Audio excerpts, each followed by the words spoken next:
Bugun eng sifatli mahsulotlar bilan yuzga to'g'ri uxlat qilishni o'rganamiz.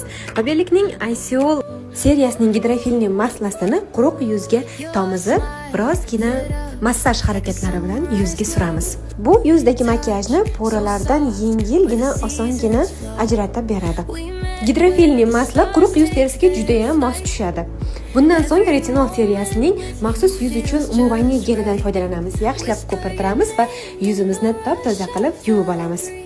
25 yoshdan so'ng yuzda mayda ajinlar paydo bo'lishni boshlaydi va aynan mana shu retinol nabori juda ham yaxshi samarali foyda beradi. Keyingi etapimiz bu toner bilan yuzni yaxshilab namlantirib olish va undan keyin aynan retinol seriyasining sivartkasi yordamida yuzimizni massaj harakatlari bilan singdirib olamiz. Yuzimiz mana bu retinol nochnoy kremini surishga endi tayyor. Kremni yuz relyefi bo'yicha to'g'ri massaj harakatlari bilan yuzga surganimizda unda qon aylanishi yaxshilanadi va yuz rangi tiniqlashib boradi. Retinol seriyasi yuzdagi mayda ajinlarni ketkazishga yordam beradi. Ugridan qolgan ba'zi bir dog'larni bartaraf etishga samarali ta'sir ko'rsatadi va yuz rangini bir xil tonga keltiradi. Mana shunday guvash toshi yordamida yuzimizni yaxshilab massaj qilsak, yoshga doir muammolarni yuzlarimizdan bartaraf etgan bo'lamiz.